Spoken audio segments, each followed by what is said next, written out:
Now, on an entirely different matter, President Trump has stated he will announce his nominee to the Supreme Court the day after tomorrow. We do not know yet which legal all-star from his list he will nominate.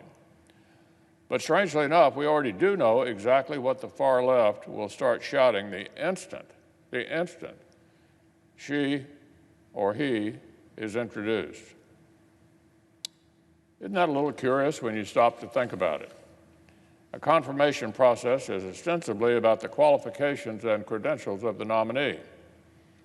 So why is it that practically any citizen could sit down at their kitchen table right now, days before the nomination, and write down in advance the list of ludicrous accusations the far left has guaranteed to be screaming by Saturday night? It's because year after year, decade after decade, the far left's playbook stays exactly the same. To them, the nominee makes no difference. Every time in 45 years, Madam President, that a Republican president has nominated someone to the Supreme Court, the exact same set of clenched horror stories are wheeled out of storage, dusted off, and paraded past the American people. In 1975, President Gerald Ford put forward a nominee whom the left blasted for his, quote, consistent opposition to women's rights and, quote, an extraordinary lack of sensitivity to the problems women face. Who was this far-right ideologue who was going to turn back the clock? Why, it was the late Justice John Paul Stevens, who went on to lead the court's liberal wing for decades. In 1987, it was time for an encore performance. A nominee from President Reagan was absolutely savaged by liberal groups. The president of one left-wing group insisted he was a sexist and a disaster for women. That, Madam President, would be Anthony Kennedy. Once again, the sky did not fall. In fact, when Justice Kennedy retired in 2008, the new head of the exact same liberal organization stated they were saddened and alarmed by his retirement. The exact same liberal outfit said the sky was falling in the 1980s because Justice Kennedy had been nominated, and that the sky was falling in 2018 because he was retiring. In 1990, they got the band back together yet again. This time, the sky was falling for sure. President Bush had picked someone whose record was, quote, very troubling, whose jurisprudence would surely, quote, threaten to undo the advances made by women, minorities, dissenters, and other disadvantaged groups, whose confirmation would mean, quote, ending freedom for women in this country. Talk about wearing out the volume knob. Oh, that was future Justice David Souter, by the way. One slogan simply said, listen to this, stop Souter or women will die. Stop Souter or women will die. He too would go on to become a favorite justice of many of the very same groups. But it has still never occurred to them that their crystal balls checked. The same unhinged attacks pour out every time, the same absurd scare tactics every single time. These people are the far-left version of that broadcaster who spent 20 years predicting different dates for the end of the world, raising money, and just inventing a new date every time he was wrong. Justice Scalia was unfit. Justice Thomas hated the rule of law. Justice Alito was hostile to the rights of women. It's all one big scam directed at the American people. In 2005, one left-wing outfit cut a television ad that tried to link our now Chief Justice of the United States with a violent bombing of an abortion clinic. Just how despicable can you get? Before this disgusting ad was pulled off the air, it said a future Justice John Roberts would, quote, excuse violence against other Americans. Chief Justice Roberts.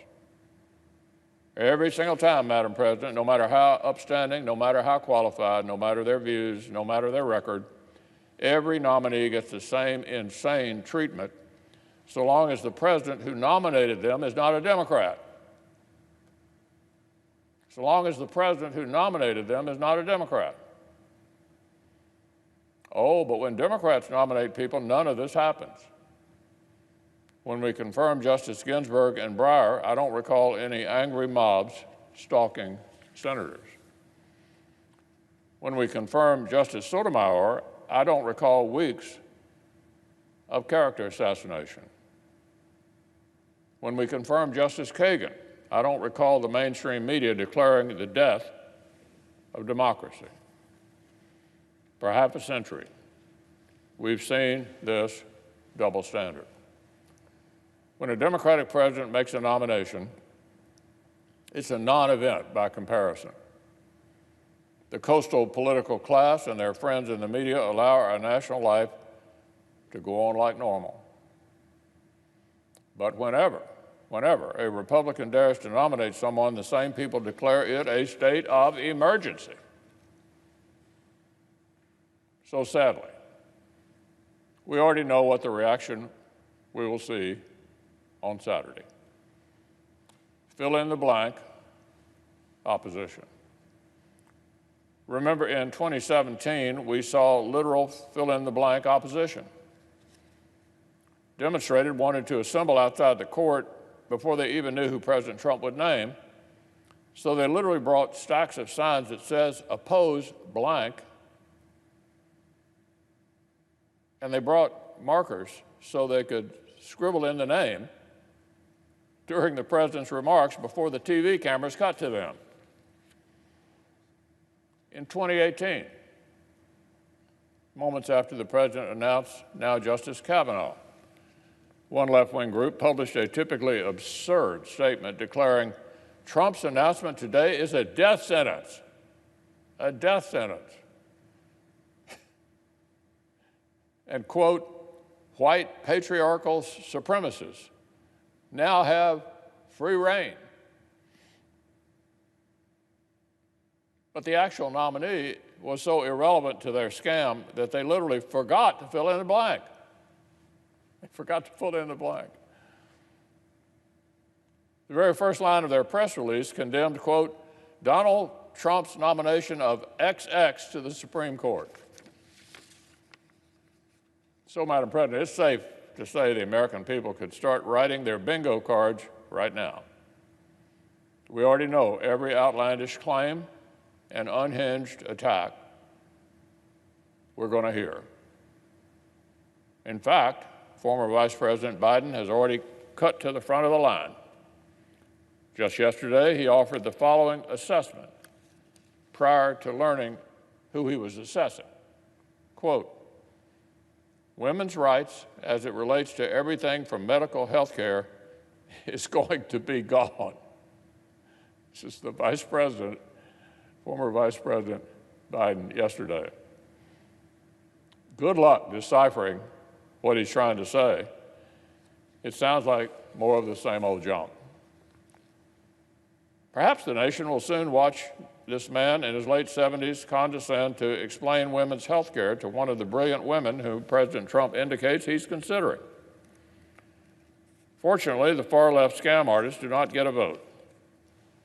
The special interest groups, fundraising appeals, do not get a vote. The fate of this nomination will be determined by the United States senators whom the American people elected to do this job. A fair hearing, a fair process, and a fair vote on the actual nominee. Forget about fill in the blank.